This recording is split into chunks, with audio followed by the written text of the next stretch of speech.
Balitang boxing mga kamagma, update sa paparating na laban ni pambansang kamao Manny Pacquiao laban sa legendary Muay Thai fighter ng Thailand na si Buakaw Banchamek. Gaganapin nga po ang laban sa April 20 na merong 6 rounds lamang.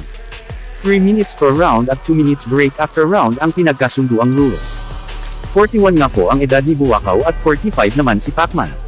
Bagamat isang exhibition fight lang ang magaganap ay may nakataya pa rin ditong nakahandang honorary belt galing sa WBC. So matagal pa nga po ito mga idol sa April 20 na dapat abangan. Sa ibang balita naman, ex-UFC champion na si Conor McGregor hinamon at tinawag na daga si Pacman. Pumili na lang daw ito kung magpapakalalaki ito at tanggapin ang hamon niya. Pabor sa kondisyon niya o maging daga na lang ito at tumakbo sa hamon niya.